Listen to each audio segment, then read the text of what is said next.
Ya. Bueno, muy buenas tardes a todos, a todas. Bueno, les comento un poco, hola Catalina, les comento un poco la idea. Bueno, como siempre, para que le avisen a sus compañeros, vamos a pasar asistencia, ¿ya? ¿Qué necesito que hagan? Que anoten sus nombres en el chat y así me va a quedar después registrar la asistencia, ¿ya? Eso por un lado. Y lo otro es que subí ya el libro que tienen que leer para agosto. Tienen que comenzar a leer el libro Cien años de soledad, ¿ya? De García Márquez. Igual es un libro más o menos largo, pero un libro bien interesante y que es de cultura general, así que es importante que lo lean, ¿ya?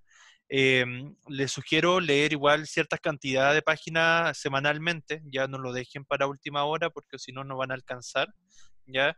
Le subí una versión que no es tan extensa, o sea, bueno, depende, pero tiene como 330 páginas, un poco más. La idea es que lo revisen, que lo empiecen a leer, unas 50, 100 páginas por semana, y de aquí a un mes más tendríamos la evaluación de ese libro, ¿ya? Bien, vamos a empezar entonces para aprovechar el tiempo, ¿ya? Si tienen como avisar a sus compañeros para que se conecten, mejor todavía.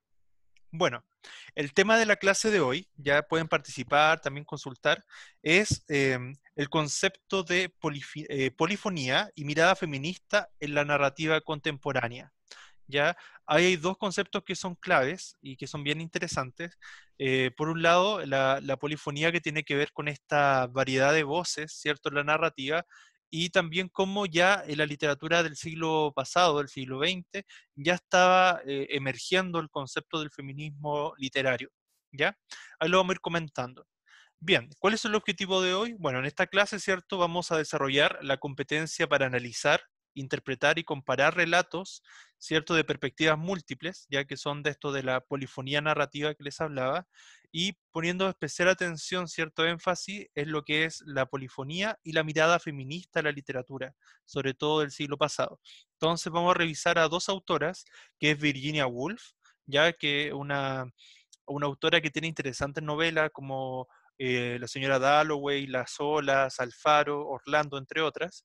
Y también vamos a hablar un poco de la filósofa que se fue catalogada como prefeminista o precursora del feminismo también, Simone de Beauvoir, ya para que también le subí un video de ella. Muy bien. Antes de empezar, quiero hacer unas preguntas. ¿Qué conocen ustedes del feminismo? ¿Qué saben acerca del feminismo? ¿Qué es para ustedes? ¿Qué conocen acerca de este concepto, de esta ideología, cierto, que es el feminismo? ¿Qué saben sobre ella? ¿Qué conocen del feminismo?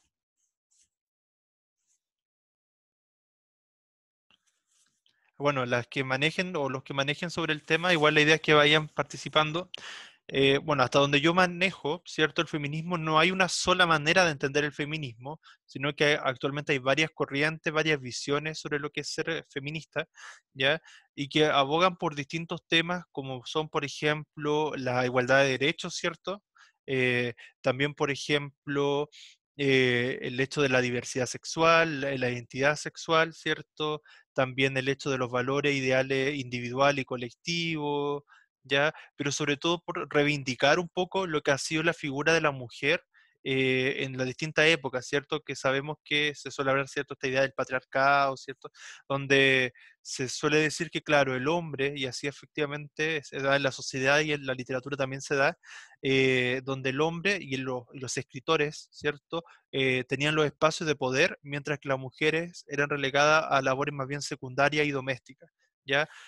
Bueno, y también dentro de la historia del feminismo tiene varios antecedentes. Por ejemplo, la Revolución Francesa, que ya, claro, en 1789, fines del siglo XVIII, estaba toda esta reivindicación social por los derechos de todos, en el fondo, no solamente de las mujeres, sino de todos, ya, con estos ideales, ¿cierto? Esta consigna de igualdad, fraternidad y equidad, ya, y que después se va acrecentando, se da mucho más fuerte con la revolución industrial, ya cuando las clases sociales bajas, el proletariado, eh, quiere tener nuevos derechos o más derechos, ¿verdad? Porque sentían que lo explotaban, ¿verdad? Tenían una carga laboral muy grande.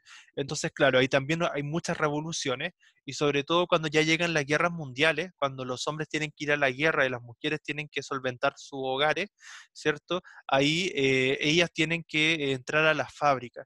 Y en esto de ingresar al trabajo de las fábricas textiles, entre otras, es que hay distintas huelgas también por la excesiva cantidad de horas laborales, los malos tratos, entre otras cosas. Entonces, claro, ahí surge estas protestas, estas huelgas, y ahí está la más, cierto, conocida que que es como la justificación que hay para el Día Mundial de la Mujer, ¿cierto? Donde murieron tantas obreras, ¿cierto? En una fábrica textil, ¿ya? Es un poco como a nivel de la historia, ¿ya? Eso por un lado. El otro concepto es de polifonía narrativa. ¿Les suena esto de algo? ¿Esto de polifonía? ¿Les suena de algo? ¿A qué se referirá esto de polifonía narrativa? Ustedes saben, ¿cierto?, que en la literatura hay distintos tipos de narradores, ¿cierto? Y cada narrador representa una voz dentro de la literatura. La palabra polifonía está compuesta, ¿cierto?, constituida por dos vocablos griegos que son polis y fonos. Polis significa muchos, varios, y fonos significa sonidos o voces en este caso, ¿ya? Y tenemos las voces de los distintos personajes. Por ejemplo, cuando hay un diálogo entre personajes, estamos en presencia de una polifonía narrativa. ¿Ya? De igual manera, por ejemplo, cuando el narrador le cede la palabra, o sea, le cede la palabra al personaje, pero él es el que habla, o sea, estamos en estilo indirecto, libre o mixto, ¿cierto? También estaríamos en presencia de polifonía narrativa. O cuando se alterna entre el narrador, que es más bien de estilo indirecto, y se alterna también entre la voz de los personajes, también hay polifonía narrativa. En- a lo que voy es que más bien se refiere a que hay presencia de distintos puntos de vista dentro de una narración. El siglo XX, la literatura contemporánea, y hasta el día de hoy, trajo nuevas técnicas, nuevas formas de entender la figura del narrador, y ya no tenemos solamente un narrador que nos cuente toda la historia, como pasaba anteriormente en el siglo XX con la literatura realista, ya que era muy descriptiva y te daba todo el detalle, sino más bien que acá tenemos lo que nos dicen los personajes y a raíz de lo que dice cada personaje es que vamos reconstruyendo la historia. Muy bien. De todas maneras vamos a profundizar en esos conceptos. Otro concepto que deberían manejar, que ya lo hemos visto en teatro, por ejemplo, y también en narrativa, es el monólogo. ¿Qué era el monólogo? ¿Se recuerdan? ¿Qué era el concepto de monólogo? ¿A qué se refiere? ¿Qué es un monólogo? ¿Qué es un monólogo? ¿Se acuerdan o no? A ver, para que vayamos recordando, el monólogo, como les decía, está presente en el teatro y en la narrativa.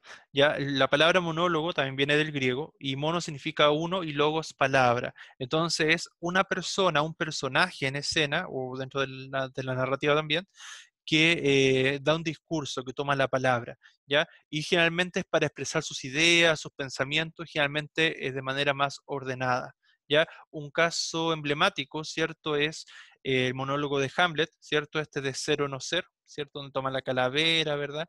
¿Ya? Claro, y es uno de los monólogos más conocidos, pero hay muchos. El caso de la obra de Shakespeare, la misma Virginia Woolf también, también tiene monólogos, ¿cierto? La señora Dalloway y en otras obras. Lo mismo pasa, por ejemplo, con Cervantes, ¿cierto? En el Ingenioso Hidalgo en Quijote de la Mancha. Muy bien, hasta acá, ¿alguna duda? ¿Va quedando claro? Cualquier duda me van diciendo, ¿ya? Bien, vamos a pasar ahora entonces a revisar un poco en mayor profundidad estos conceptos, ¿ya? Bien, como les decía entonces, ver estas distintas perspectivas, distintas formas de entender la narración, y es por eso que el rol del narrador es importante. Y en el siglo XX, con la literatura contemporánea, ya sobre todo en el periodo de la Primera Guerra Mundial en adelante, surgen distintas innovaciones en la literatura, tanto a nivel de la forma como a nivel de los temas que se van a tratar en la literatura. En ese sentido, como les decía, está en contraposición al movimiento anterior, que era la literatura realista del siglo XIX, sobre todo el realismo ruso, por ejemplo, ¿ya? Y en este caso, la literatura contemporánea va a querer profundizar más en la psicología de los personajes, en lo que piensan, en lo que sienten, ¿ya? ¿Qué los motiva a comportarse de cierta forma, ¿ya? Y a la vez surge por esta idea de que como estábamos en el contexto de las guerras mundiales, había mucha segregación, había mucha división. Entonces lo mismo se busca hacer en la literatura y esta división de voces, ya que no hay una sola versión de la historia o de la realidad, sino que es múltiple, ¿ya? Muy bien. Entonces, claro, se contrapone esta idea del narrador omnisciente, ya, porque ya no busca que exista ese narrador que lo sepa todo, sino que busca narradores que conozcan una parte solamente de los hechos, como son los personajes, el protagonista, el testigo o el narrador objetivo, ¿ya? En ese sentido, ¿cierto? A la vez empiezan a caracterizar de otra forma a estos personajes y narradores, ¿ya? Y también juega un rol importante nosotros como lectores. Nosotros somos importantes al momento de leer este tipo de obras porque nosotros somos los que construimos el significado, ¿ya? Nosotros tenemos que aportar desde lo que sabemos, desde lo que ya conocemos de antes, ¿cierto? De las historias que conocemos, las películas que hemos visto, nuestra propia biografía, las propias cosas que nos han pasado a nosotros, la época en la que nacemos, todo eso influye, ¿cierto?, en la forma en que leemos, ¿cierto?, este tipo de literatura, ¿ya? Y por eso, como les decía, es que acá van a surgir estas distintas voces, ¿ya? El concepto, de hecho, de focalización, que ya hemos visto antes, viene de acá, viene de esta idea de la pluralidad de voces en la narrativa. ¿Ya? Este concepto de focalización, ¿cierto? Que se divide en tres tipos, viene de un pensador, ¿cierto? Un teórico francés llamado Gerard Genet. Él plantea el concepto de focalización en la narrativa. ¿Y qué es la focalización? Es como un foco de la cámara, por ejemplo, es la mirada que tiene el narrador, ¿cierto? En relación a lo que va a narrar. Es la perspectiva, el punto de vista que va a tener ese narrador, es como el foco, ¿ya? Por eso es muy importante la visión de mundo que tenga, es decir, cuánto sepa, qué conoce, en qué momento está escribiendo, en qué momento está hablando ese narrador. ¿Ya? Muy bien. En ese sentido, tenemos tres tipos. La focalización cero, que es propia del narrador omnisciente, porque ustedes saben que el narrador omnisciente sabe tanto lo que piensan los personajes como lo que sienten, y asimismo también lo que observa exteriormente. Como no se centra ni tanto en los sentimientos o las emociones, que es la parte interna, y como tampoco se centra en lo exterior, ya es que se llama focalización cero, porque no se focaliza en un solo lado. ¿Ya? Eso respecto al narrador omnisciente. Respecto a los narradores personajes, ya sean protagonistas, ¿cierto? Que es el que vive su propia historia, o el testigo, que es el que ve lo que le está sucediendo al protagonista, ambos son personajes y ambos solamente conocen lo que ellos saben, ¿ya? Por lo tanto, eso se llama focalización interna. En cambio, tenemos otro narrador, que es el narrador objetivo, que se llama así porque solamente describe lo que él observa externamente, sin emitir juicios de valores, como lo hace el narrador omnisciente o los personajes. El narrador objetivo simplemente describe o narra lo que ve, ya lo externo, por eso focalización externa. Hasta acá, ¿alguna duda? ¿Queda claro esto de la focalización? ¿Quedó claro? Sí, profe. Ya, muy bien, gracias. Cualquier cosa me van diciendo. Como les decía, El Quijote, ¿cierto? El ingenioso Hidalgo Don Quijote de la Mancha ya es una primera novela, se llama novela moderna porque surge en el siglo XVII, 1605, donde incluye temáticas y otras voces. Por ejemplo, acá en El Quijote, si algún día lo leen o lo han leído, mezcla, por ejemplo, lo que le pasa a Sancho Panza, lo que piensa Sancho Panza con lo que le pasa al Quijote, y constantemente se produce este diálogo, y así muchas obras. ¿Ya? Pero acá tenemos claramente la presencia de una polifonía. Y obviamente esa obra ha influido hasta nuestros días. Ahora vamos a ver algunos ejemplos y profundizar un poco más en la focalización. ¿Ya? Habíamos dicho entonces que el narrador omnisciente es de focalización cero. ¿Por qué? Porque conoce todos los acontecimientos, los pensamientos, los sentimientos más íntimos de los personajes. Inclusive, cierto, el narrador, que es de tipo omnisciente, debe saber siempre más que los mismos personajes. ¿Ya? Por eso siempre se lo compara como si fuera un dios. ¿Ya? Y vamos a ver un ejemplo acá en Fedor Dostoyevsky, de Crimen y Castigo, que es de la narrativa de la novela rusa, ¿ya? Realismo ruso. Dice: triste y silencioso, Raskolnikov bajó la cabeza, reflexionó largamente y al fin sonrió de nuevo, pero con una sonrisa dulce y melancólica. Si se fijan, acá tenemos un narrador omnisciente porque sabe que estaba triste, sabe cómo se sentía, ¿verdad? Sabe lo que estaba reflexionando, lo que pensaba, después además emite un juicio de valor que está melancólico. Y eso solamente lo puede hacer un narrador omnisciente, o salvo que sea el mismo protagonista. ¿Ya? Muy bien. Respecto a la focalización interna, que habíamos dicho que era de los personajes, ya sea protagonista o testigo, ¿ya? Esta, cierto, les da un conocimiento restringido, ¿verdad? A estos dos tipos de personajes. Ya conocen solamente una parte de la realidad, no lo conocen todo como en el caso del omnisciente. Veamos un ejemplo de Luis Mateo 10 en El Pozo. Mi hermano Alberto cayó al pozo cuando tenía 5 años. Fue una de esas tragedias familiares que solo alivian el tiempo y la circunstancia de la familia numerosa. Si se fijan, acá tenemos un narrador testigo, ¿verdad? Porque está hablando del hermano, el hermano sería el protagonista, Alberto, ¿cierto? Y él describe, él habla de lo que le pasó a su hermano. Entonces, cuando sabemos que es un narrador testigo, ¿ya? Y además emite un juicio de valor, estaba en presencia de un narrador de focalización interna. Y por último, el objetivo, que era de focalización externa, sabíamos que ve desde fuera la historia, ¿ya? Pero a diferencia del omnisciente, todo lo que tiene que ver con los sentimientos, las emociones, lo que piensan los personajes queda excluido, queda fuera, ¿ya? Simplemente lo que hace el narrador objetivo de focalización externa es que va a percibir lo externo, por ejemplo, los hechos, los acontecimientos, el espacio físico, las descripciones físicas, etcétera, de los personajes, del ambiente, pero no puede saber los pensamientos de los personajes ni lo que a esto le sucede. Ejemplo de eso es Eduardo Mallea, con su texto o su libro Conversación. Dice, él no contestó, entraron en el bar. Él pidió un whisky con agua, ella pidió un whisky con agua. Él la miró, ella tenía un gorro de terciopelo negro apretándole la pequeña cabeza. ¿Se fijan en ese pequeño fragmento?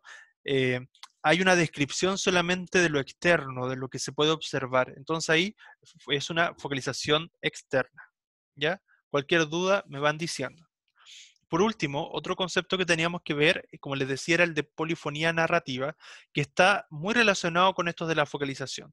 Pero la polifonía tiene más que ver con los personajes, ¿ya?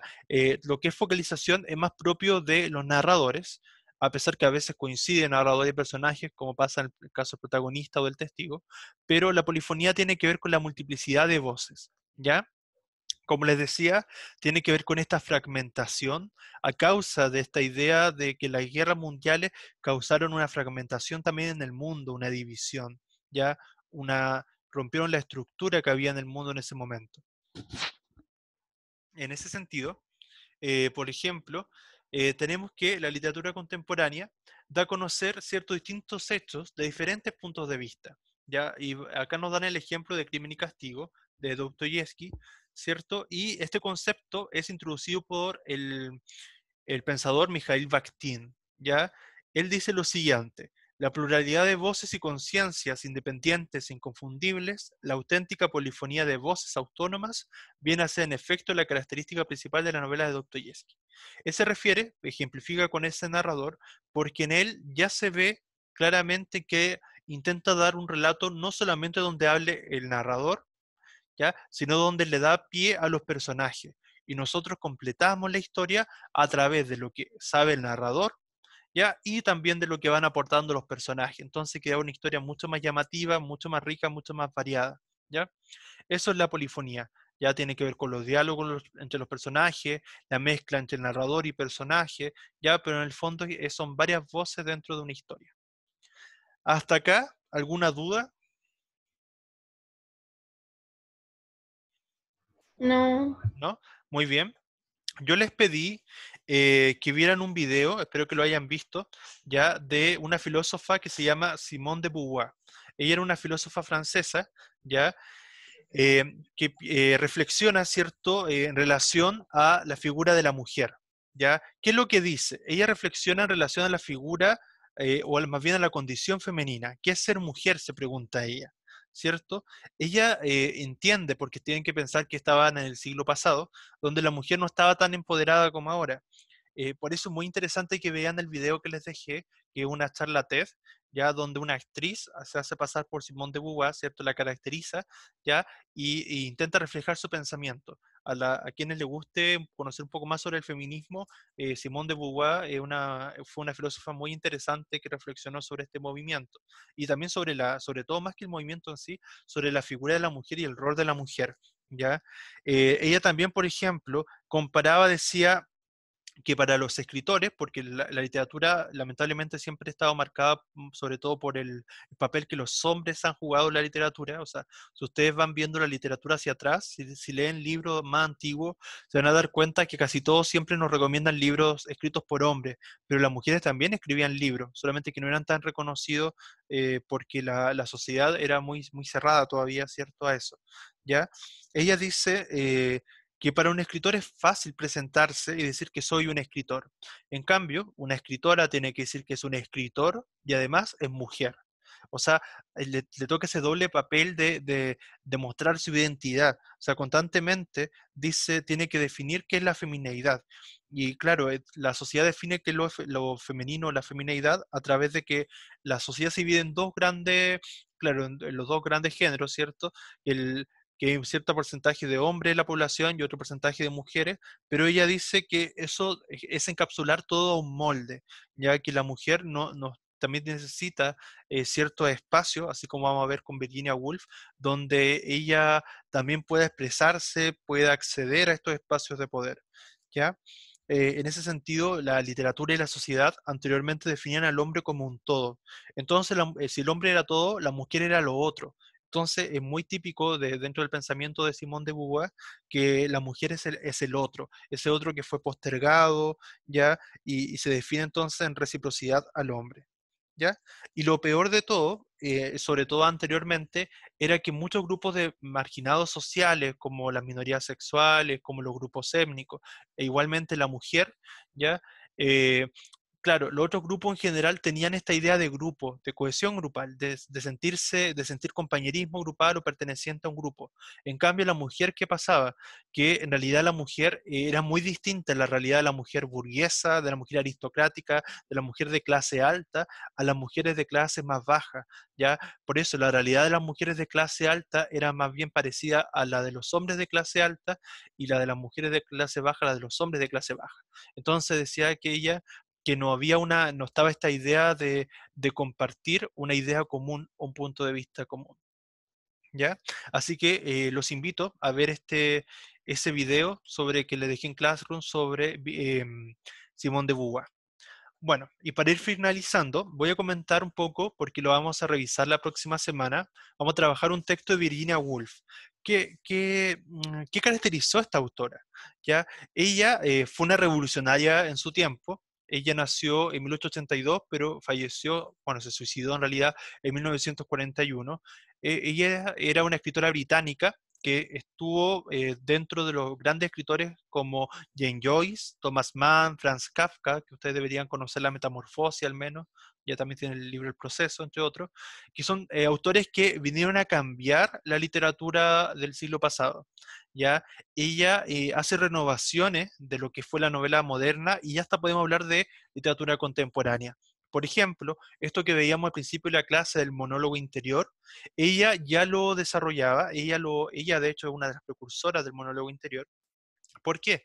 Porque buscaba indagar más en la psicología de los personajes, conocer qué pensaban, qué sentían, qué iban vivenciando, ¿verdad? Por qué actuaban de cierta forma, ¿ya? Y también de la corriente de la conciencia, que ustedes saben que es una forma de pensamiento, una forma de lenguaje dentro de la narración, que es mucho más caótica o desordenada. Como les decía al principio, una de las obras más conocidas de ella es La señora Dalloway, Alfaro y Las olas. Son algunas de las más conocidas, que es importante que si alguno quiere leerla igual. ¿Ya? Muy bien. Ella también, al igual que Simone de Beauvoir, reflexionaba sobre la condición de la mujer. Y de hecho, a las personas que les gusten las carreras más humanistas, las carreras más de ciencias sociales, ya van a tener que leer quizá en algún momento un ensayo de ella que se llama Una habitación propia, que fue escrito alrededor de 1929, publicado en 1932, ¿ya? Donde ella más bien habla sobre esta idea de que la mujer, ¿qué necesita? Porque en realidad son varias charlas que dio en algunas universidades de mujeres, ¿ya? ¿Qué es lo que necesita una mujer para ser libre? Una habitación propia, ya es decir, tener su propio espacio, que ahora nos puede parecer algo común, de sentido común, sin embargo, en el siglo pasado no era tan normal que una mujer, salvo las más ricas, las más adineradas, tuvieran su propia habitación, y además tener esa libertad económica, esa holgura económica de poder ella no tener que depender de un hombre. Eso es lo que decía ella, para que las mujeres surjan en la parte más intelectual o de escritura también, ¿ya? Bueno, ella también se destacó por pertenecer a un grupo de intelectuales, al grupo que se llamaba de Bloomsbury, donde conoció a grandes filósofos como Bertrand Russell, Wittgenstein, Keynes, entre otros economistas, que a la vez, ¿cierto? Ella se empapó de eso y llevó mucho de lo que fueron estos filósofos, lo llevó a su literatura, sobre todo cuando conoció a Sigmund Freud, a T.C. Eliot, al escritor, ¿cierto? Ya que ella llevó eso también a su literatura, ya sobre todo la señora Dalloway y Alfaro, ¿ya? Bueno, yo también le dejé un video, un tráiler de las horas, así se llama el tráiler, una película bien interesante, porque ella entremezcla eh, tres relatos, ¿ya? Esos tres relatos son, por un lado, el de Virginia Woolf, que es ¿cierto? Cuando escribe la señora Dalloway, cuando lo está escribiendo. El otro relato que aparece en esa película es de la misma señora Dalloway, de la protagonista de esa novela, y se va superponiendo con la misma escritora, con la Virginia Woolf, y a la vez aparece una tercera historia, que es la de una mujer que en la época actual, que está leyendo la novela de la señora Dalloway y que también le pasan cosas muy parecidas y de alguna manera las tres historias se unen a través de este libro de la señora Dalloway. Es bien interesante porque superpone tres historias, la de la escritora, la de la protagonista de la historia del libro de la señora Dalloway y una lectora que está leyendo esa novela. Entonces, tres historias que se narran en paralelo y bien interesante también. Eso, les dejo invitados a ver esa película, Las Horas, a conocer más de Virginia Woolf, porque lo vamos a leer, la vamos a leer, ¿cierto?, la próxima semana. Vamos a leer un fragmento de una de sus novelas y también de Simone de Beauvoir, si es que le interesa un poco más conocer esta mirada más femenina, ¿cierto?, más que feminista, más femenina de la literatura. Eso, no sé si tienen alguna duda. Bueno, esta semana no tienen que enviarme nada, en el sentido de que lo que era para esta semana era solamente lo visto en clases, así que no hay tareas para esta semana. Y lo otro es ver estos videos, véanlos para que vayan complementando, ¿ya? Y empiezan a leer la novela Cien años de soledad de García Márquez, porque va a ser evaluada, ¿cierto?, a mediados o fines de agosto, así que tienen alrededor de un mes para leerla. No sé si tienen alguna consulta, alguna pregunta, ¿quedó claro? Vayan anotando su nombre en el chat para que me quede registro de la asistencia igual, por favor. ¿Algo que no haya quedado claro o todo quedó claro? Todo quedó claro, profe. ¿Sí? Ya, muy bien, muy bien. ¿Ya todos anotaron su Profe, nombre? Sí, dígame, sí, profe, sí. ¿cómo se llamaba el libro? Que no lo anoté. El que tienen que leer, Sí, Cien años de soledad, Cien años de soledad, de Gabriel ya. García Márquez. Ya lo subí en todo caso al Classroom. Profe, ¿por cuándo es? Va a ser entre mediados de agosto, la quincena de agosto o a fines de agosto. Ya es para el otro mes, ya, pero es un poco largo. Tiene como 350 páginas, un poco más. Así que es importante que lo empiecen a leer, ojalá ya esta semana, ¿ya? Yo se lo subí en el Classroom, ya está en internet, así que lo pueden, si no lo pueden comprar, obviamente, lo pueden descargar de internet, ¿ya? De todas maneras, los vamos a ir comentando más adelante, así que no hay problema con eso. ¿Ya? No sé si tienen alguna duda, algo que quieran consultar. ¿Quedó claro? Bueno, la clase igual se la Sí, voy a... Ah, ya, muy bien, gracias Paula. La clase igual se la voy a dejar grabada, ¿ya? Para que la tengan después, cualquier duda. ¿Ya? ya. Muy bien, Ya, eso. profe. Cuídense mucho, que estén muy bien. Nos estamos hablando. Chao, saludos a todos, a todas. Chao, Chao, profe. profe. Chao, Chao, Chao, profe, profe. gracias. chao, de nada, Gracias. chao. Ya, chao, Chao, profe. chao.